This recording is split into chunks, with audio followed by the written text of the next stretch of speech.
Hi guys, Jurassic Junkie here, and I managed to get a Mass Effect 3 Collector's Edition pre-ordered. Welcome to the Friday Night Rant.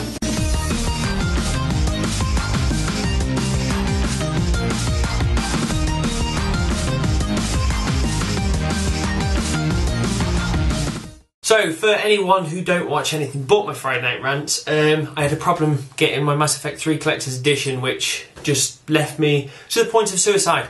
And after a bit of looking, I can't remember if Holly or Joe found it, but they was both on Skype, and then I heard a Yelp. I went in and I managed to find it. I think it was on GameStop in Ireland. So I've actually got it imported from there, but it's still PAL. It's the normal edition that I would have got in the UK anyway, so that's awesome. I've managed to actually nab one. So right, I'm off for a little bit. I managed to get a bit of break from work, and I'm thinking of deleting Minecraft because I've got so many things I want to do. I want to do websites, I want to do gaming, I even want to go out for a little run and just feel a bit healthy. And for the last 3 days, I've just sat there and vegetated in front of a pixelated block screen, and it's doing my head in. So yeah, I think I may need to delete it, but it leads us nicely into a bit of Minecraft news. But before we do, let's crack on with the drink. I don't even know if we've got a lager or a cider or what we've got here. I'm probably going to go with a lager, but I just saw it, grabbed it, and noticed I can't actually see anything English on the can, and it is De Bowie. Probably said that wrong, but still, I don't know what's in this can. So one side's red, one side's creamy. So let's find out. In fact, I've made one word out and it says the word Warzone, so that's a good start for a drink. Yep, smells like a lager. And I'm going to put it in a glass this time because the amount of time people moan and say stop drinking from a can. So for all you moaners, here it is in a pint glass. Bottoms up. I think overall that's not bad actually. It's got a bit of a twang, but I'm just spat on the camera then, bit of a twang. But yeah, when you haven't had a beer all week, it's quite refreshing. So Minecraft then. This happened a week ago or so now. I tried to cover it in the last Friday Night Rant, but due to time constraints I chopped it out. And well, it is, Minecraft's done pretty well for itself, obviously. Got a great backing from people, everyone's fallen in love with the game, it's taken over people's lives, and yeah, overall it's a complete success story. There's nothing bad ever happened in the Minecraft world until they did something slightly stupid. What they wanted to do was roll out Minecraft to lots of different languages, which makes sense. So all in total, they tried to roll it out to 52 languages, which is pretty ambitious. And to do so, obviously, they don't want to hire 52 different interpreters to try and get it all right. So they decided to ask for the help of the internet. Now, this is where they've gone into a dangerous territory. You cannot trust the internet at all. Now, obviously, it's a great place, a lot of people do communicate with each other, and they are nice people, but there is the trolls, and they will be there no matter what. Even if they enjoy something you're creating, they will still troll you anyway, just for shits and giggles. Now, they went out and says, obviously, what we want to do is have things like play, level select, all different words like that, change into all these different languages. Everybody submitted what they thought was the correct wording for it, and obviously it's gone through, and then it got rolled out. Now, a troll has got in there. So a troll has actually managed to submit his own version of what he thinks some of the wording should be.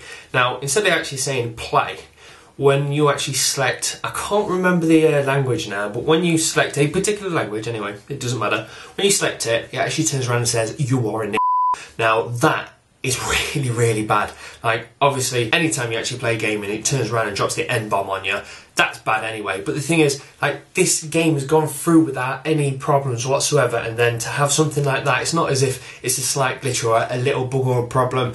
That is quite offensive. So it's just a shame that obviously it's got through. But the thing is, like, obviously they're not going to be able to go through necessarily every single word, but don't open your game up and say, come on, you tell us what you think these words mean, and we'll put them in the game. That's the equivalent of just saying to us, right, we've made millions of pounds with Minecraft, we'll just put our money here, will you lot put it away in the bank for us? Like, you cannot trust people with that kind of responsibility. So it's kind of bad on them for being stupid enough and naive enough to actually think that was a good idea. So this one's a rant, but not aimed at anything in particular. Every so often I'll play a game and I go, you know what, they should just change that kind of style, the way they do the things. And what it is obviously when you're playing, especially on handhelds, because they haven't got that much space, they tend to sometimes be quite heavy on reading.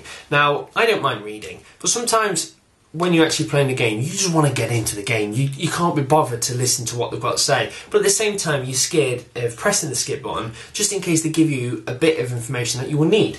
Now, all I would love to have just from game makers is a simple option saying, I like to read and fuck reading. And then when you play a game, if you've selected fuck reading, they will give you the bare bones of, we need to kill the dragon that way.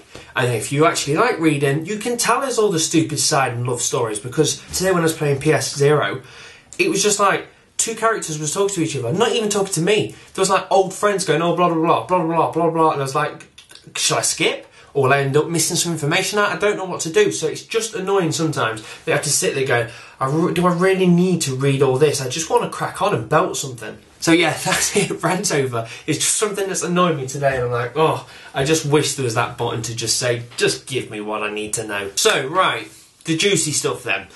Last week, SNEStastic dropped me a quick message saying, by the way, some information's come out about the Xbox 3. I don't know if you know. And I've had looked into it. I've heard a few rumours, so thanks to you, Pete. I've done a bit more delving and come back with some new Xbox information. Now, this is worrying, but I think it works. Now, what they've said is the Xbox is looking to have a Blu-ray player instead of DVD, which completely makes sense, obviously, not necessarily just because people want to play Blu-rays, but obviously because you can get like 25 gig of data, I think it is, per Blu-ray disc, which is absolutely awesome, and with games getting bigger and more complex, obviously we need bigger discs. So a Blu-ray for me is a given, it's probably going to have one. Now there's a few other things. One is saying that they're going to be shipping the Kinect 2. Now the idea of the Kinect 2 is at the moment the Kinect 1 is an awesome peripheral. I'm not particularly a fan, but yet I've got to play Mass Effect 3 on it yet, so that could completely turn there. But the thing is, the brains is actually still in the console. That's just a pair of eyes. Don't know why I keep looking up there, because you're unaware there's a Kinect box up there, but still, it makes me feel better to point in that direction. So yes, the Kinect is just a pair of eyes, the brain's the console. And the idea behind the Kinect 2 is actually to put the brain inside the Kinect as well. So it can actually do all the processing itself, then send that information to the console, making it more streamlined, better, faster, smarter, normal stuff. So yeah, having a new Kinect 2, that's fine by me. And the other thing is, a rumour is that they actually are going to downsize the size of the controller. Now, obviously from the Xbox One, which was the big thing, then it got slightly smaller, and I personally think turned itself into the best controller ever made so far. And yeah, the downsized slightly, but a perfect amount. Now the rumour is they're going to make it even smaller.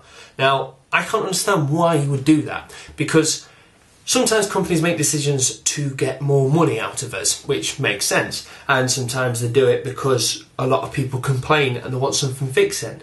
Now where would they benefit from making a smaller controller? They're not going to get any more money from it, and people haven't been crying out for a smaller controller, so where did that come from? So this just could be, again, the old internet troll spat and some shit, but I don't know what to think of that. If they are going to make a smaller controller, that's just stupid. Now this is the worrying thing. The rumour is that at the moment that the Xbox 3 is going to be supporting a anti-used copy black magic wand of doom. Now what that is if you use a second-hand copy of a game and you put it into the Xbox 3, it will detect that and stop you playing it. One theory is that every single game will have a particular number, and once you actually put it in, it will activate itself on Xbox Live, and then if you obviously pass it to a friend, they'll detect it's already been activated. Now, there's a few different rumours how this is actually going to work, and the thing is, everybody's saying, oh, I'm surmising this could do this, this could do this, but the overall thing could just be bollocks in the first place. Now, I think it is going to be bollocks because, one, obviously, for Microsoft and all the developers, it's going to be great for them to actually be able to stop us selling second-hand games, but would it actually be good in the long run? Because if you've got PlayStation dropping a console, fair enough, it's not necessarily going to be the same time, but if PlayStation are going to release a console, then Microsoft, they're obviously going to do it a bit before, but they turn around and say, right, you can't play second-hand games. A lot of gamers may just go, well, sod you then. I'll wait another year and I'll buy a PlayStation 4. And that could kill the Xbox. Now, I don't think they would dare do that. Like, obviously, people who are all saying the same thing is, oh, is it all going to be all digital? Now, I think all the console manufacturers are scared to actually be the one to stand up and say we are 100% pure digital, because obviously when the PSP Go did it, it didn't do very well. And I just think everyone's scared, because if Microsoft say, right, we are 100% digital download only, that could damage them and everyone could jump to the other consoles. And I think each other manufacturer is waiting for the other one to do it so they can grab that market. So I think everyone's too scared to do it 100%. So it's the same thing with the actual first-hand games only. I don't think they would dare actually try and pull them tactics, because the thing is, users will actually turn around and go, sod ya, I am not playing this. I love the Xbox 360. To me, it's the best console. Now, I've just said there, to me. So before I get all the comments, like I do most of the time, people say, you're wrong. I am not wrong. My opinion is I like the Xbox 360 more than the other consoles. But that aside, yeah, I think it's one of the best. But if they turn around and says, right, the next one's going to be first-hand games only, you can't buy any second-hand games, I wouldn't buy the console. So that just shows how much I am so passionate about that console, but the second they pull them tactics, I'm gone. So after reading all that and thinking about it, I think that could be a bit of bullshit. Now, this day and age, it's actually getting better and better for people to actually develop games themselves. Homebrew's doing really well, indie market's booming, and the thing is, I think it's great because it means people can be more creative, because sometimes people have to be safe when they actually create a game. They don't want to go too out there, because when you actually go to ask for the money and pitch the idea, a lot of people may laugh at them and say, no, that's too out there, we don't want to do that kind of thing. So some people do make safe games just to turn out the money. Now, the best thing is with the actual indie market, people can do the craziest kind of things because it's their own money, they're willing to take that risk. And the thing is, it does work, but to get themselves off the ground, they actually need to start off, obviously, with a bit of cash.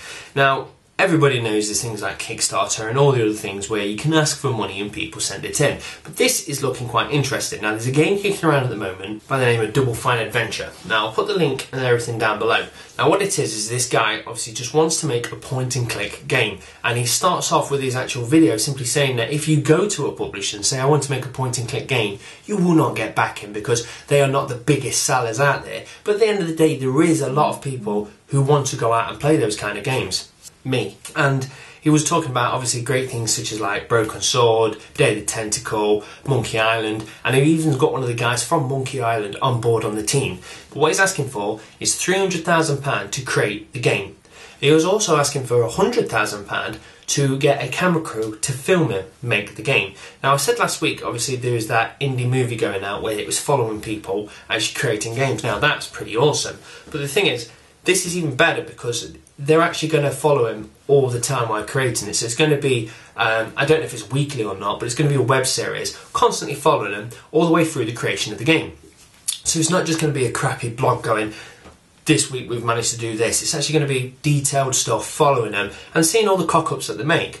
Now, with that as a total, he wanted £400,000 and he managed to get 1.4 million within a few days. So that's pretty good going and shows that there is a massive load of people who want another point-and-click game.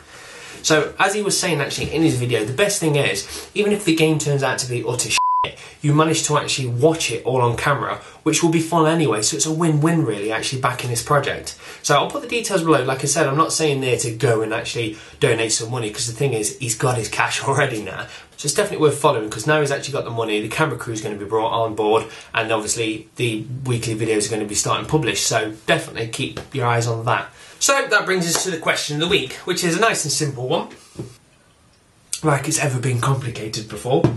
All it is when I went into town this week and tried to get my Mass Effect 3 Collector's Edition to find out it had already sold out and I should have pre-ordered it. Have you ever been looking forward to a game and forgot to pre-order it, and then when you went to actually purchase the game you found out it had sold out and you had missed the deadline for a game you've been waiting for? Now, this has nearly caught me out twice, because I remember when Dead Island came out, I didn't pre-order it and went down on the day to find that sold like hotcakes, and if there was a copy around, they had souped up to £55 for the PlayStation 3. So that's it, guys. Thank you very much for watching. I'm going to continue drinking this. Now I've actually determined I don't like it at all, but I shall finish it off. So thanks for watching, guys. Cheers. Bye.